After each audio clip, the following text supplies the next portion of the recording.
John 10 verse 30. Ako at ang Ama ay iisa. Si Kristo Jesus mismo ay ang Diyos Ama. John 10 verse 30. Ako at ang Ama ay iisa. Si Kristo Jesus mismo ay ang Diyos Ama. John 8 verse 58. Sumagot si Jesus, pakatandaan ninyo, bago pa ipinanganak si Abraham, ako ay ako na. John 8 verse 24. Kaya sinabi ko sa inyong mamamatay kayo nang hindi pa napapatawad sa inyong mga kasalanan kung hindi kayo maniniwalang ako'y ako nga.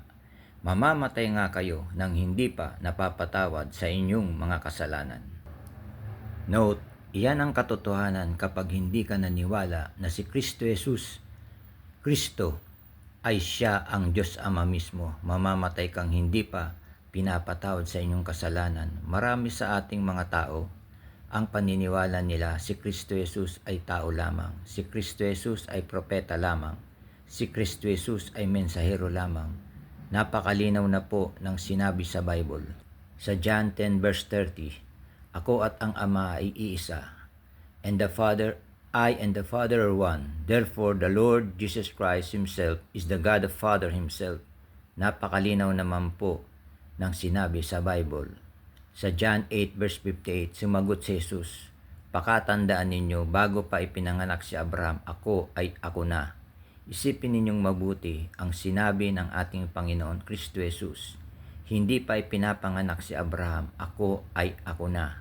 Ibig sabihin, si Kristo Jesus ay ang Diyos Ama mismo na nagpakilala sa sangkatauhan at bumaba mula sa langit para tubusin tayo sa ating mga kasalanan. Sabi ni Kristo Jesus sa Juan 6 versikulo 51, ako nga ang tinapay na nagbibigay buhay na bumaba mula sa langit. Magbubuhay magpakailanman ang sino mang kumain ng tinapay na ito, at ang tinapay ang aking katawan na ibibigay ko upang mabuhay ang sangkatauhan, at sinabi ng ating Panginoong Kristo Jesus sa Juan 8 versikulo 24, kaya sinabi ko sa inyong mamamatay nga kayo nang hindi pa napapatawad sa inyong mga kasalanan kung hindi kayo maniniwalang ako'y ako nga. Mamamatay nga kayo nang hindi pa napapatawad sa inyong mga kasalanan. Hindi po ako ang may sabi nito, ang ating Panginoong Kristo Jesus. Kapag hindi ka naniwala na si Kristo Jesus ay ang Diyos Ama mismo, mamamatay kang hindi pa pinapatawad sa iyong kasalanan. Hindi sinungaling ang ating Panginoong Kristo Jesus. Lahat ng nakasulat sa Bible ay matutupad. Kaya kung hindi ka naniniwala na si Kristo Jesus ay ang Diyos Ama mismo, mamamatay ka na hindi pa pinapatawad sa iyong kasalanan. Marami po tayong maririnig na ang mga katuruan na si Kristo Jesus ay tao lamang, si Kristo Jesus ay propeta lamang, si Kristo Jesus ay mensahero lamang. Nasa Bible na po ang katotohanan, nakasulat na. Huwag po kayong maniwala sa nagsasabi na ang ating Panginoong Kristo Jesus ay tao lamang, na si Kristo Jesus ay propeta lamang, na si Kristo Jesus ay mensahero lamang. Ang ating Panginoong Kristo Jesus ay ang Diyos Ama mismo. Maliwanag na maliwanag ang sinabi sa Bible. Juan 10 versikulo 30, ako at ang Ama ay isa. John 10 verse 30, I and the Father are one. Ang ating Panginoon Kristo Jesus ay bumaba mula sa langit at nagkatawang tao sa pamamagitan ni Santa Maria, ina ng ating Panginoon Kristo Jesus, para po tubusin tayo sa ating mga kasalanan. Lamb of God, you take away the sins of the world. Grant us peace in the unity of the Holy Spirit, one God, forever and ever. Amen.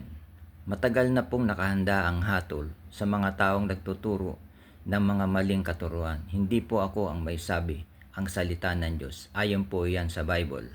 2 Pedro 2 verse 3, sa kanilang kasakiman, lilinlangin nila kayo sa pamamagitan ng kanilang matamis na pananalita. Matagal nang nakahanda ang hatol sa kanila, at ang pupuksa sa kanila ay hindi natutulog.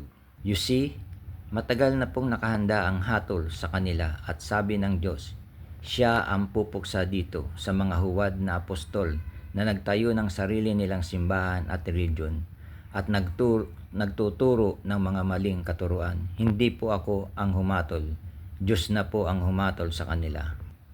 Kaya po matakot tayo dahil sa binibigyan pa tayo ng Diyos ng pagkakataon na magbago ng landas ng pananalig, paniniwala at pananampalataya.